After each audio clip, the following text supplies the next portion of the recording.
Vous êtes gilet jaune, je peux vous interviewer? Bien sûr, oui. Pour qui? Pourquoi? Alors, vous vous appelez comment? Pour qui? Pourquoi? Alors, c'est une petite chaîne YouTube qui s'appelle Chiche TV. Une chaîne? Moi, je suis contre les chaînes. Hein. Ah, bah, c'est un tout petit truc. Non, je vais te déchaîner, moi, je vais pas être enchaînée. Ok, d'accord. Vous vous appelez comment? Léna. Léna. Léna. Vous avez fait l'ENA? Non, mais mes enfants sont sortis de l'ENA. Ah, bon, d'accord, bah, c'est bien. J'étais pas loin. Alors, qu'est-ce qui vous motive à porter un gilet jaune? Il y a trop d'injustice et trop de malhonnêteté dans ce monde.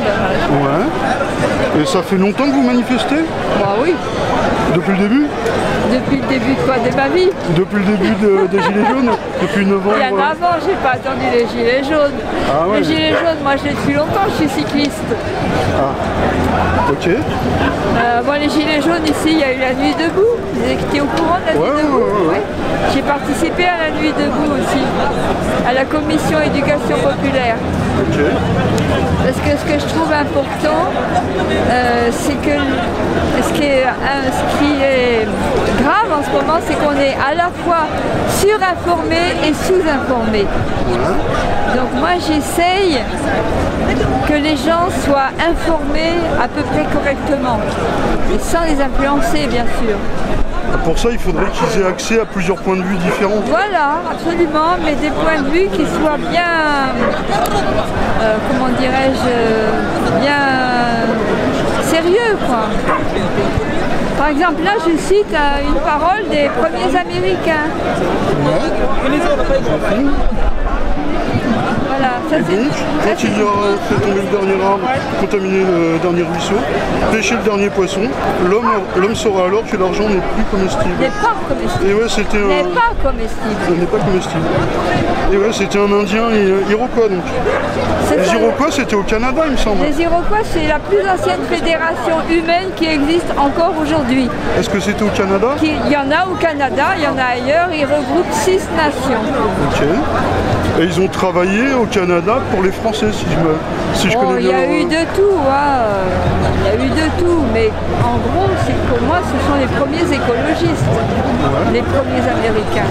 Et c'était des nomades, si je me rappelle bien? Pas forcément. Pas forcément. Parce qu'au Canada, les Indiens, les autochtones... Mais ils sont toujours là, vous en parlez au passé, mais ils sont toujours là. Ouais, mais ils sont parqués, les Canadiens ont réquisitionné tous les... Non, ils ne sont pas tous parqués. Il y en a qui font des études d'avocat, de médecine, et il y en a qui vont travailler les blancs dans des casinos. Mais ça, on vous le dit pas. Hein. Eh oui, voilà, la surinformation et la sous-information. Donc, il y a une journée annuelle de solidarité avec eux. C'est toujours vers le 12 octobre, en souvenir de quand ils ont découvert Christophe Colomb, qui n'a rien découvert du tout, c'est même pas où il était. Okay. Et par rapport au problème franco-français, vous êtes pour le référendum d'initiative citoyenne? Absolument. Ok. Il faut voir encore comment ça va être organisé. Parce que moi, mes doléances, soi-disant doléances, c'est plutôt propositions, je préfère. Je les ai marquées à la mairie, dans le cahier. Il n'y a toujours pas de réponse. Hein. Le grand débat, tout ça. C'est du bidon. Ouais, c'est du pipeau. Non, mais de toute façon, à partir du moment où le traité fondateur de l'Union européenne, c'est-à-dire le traité de Maastricht, a été signé par 12 voleurs, violeurs et menteurs, comment voulez-vous que ça aille? Alors, voleurs, ils ont volé les emblèmes du Conseil de l'Europe, qui lui a très peu d'argent, mais qui existe depuis 1949. Ensuite, le drapeau, vous voyez le drapeau à 12 étoiles, c'est le drapeau du Conseil de l'Europe. L'Union européenne l'a pris. Elle se l'est approprié. Elle n'a même pas mis UE dedans. Et c'est le Conseil de l'Europe, lui, qui est obligé de modifier son emblème pour ne pas être confondu. Vous voyez déjà le truc? Ok. Bon.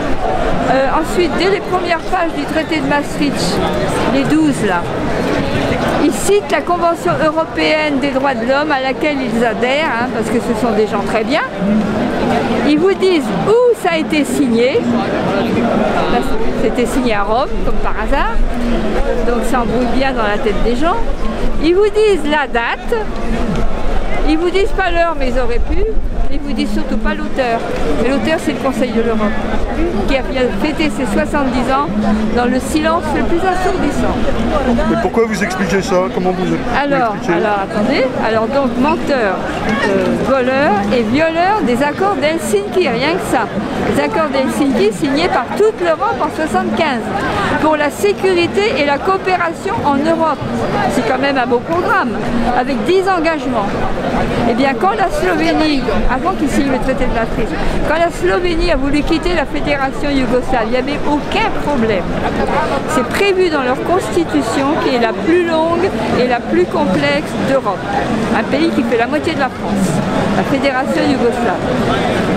Ils n'ont pas eu le temps de faire un référendum, l'Allemagne est arrivée, accompagnée du Vatican, elle a reconnu l'indépendance, qui était donc licite mais illégale, puisqu'il n'y avait pas de référendum.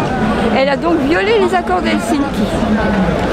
Il y a eu des protestations, et l'Allemagne aurait dit, si vous ne me suivez pas, je ne signerai pas le traité de Maastricht, parce qu'il était en préparation. Donc ça, c'était fin 91.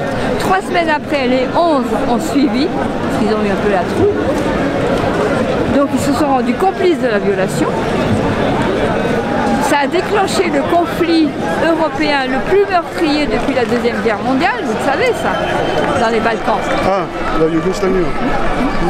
Eh bien, 3 semaines après, les 12 signent le traité de Maastricht, et dans le traité de Maastricht, 3 semaines après avoir violé les accords d'Helsinki et déclenché le conflit le plus meurtrier, titre 5, les doigts de la main pour vérifier, article J1 comme premier jour.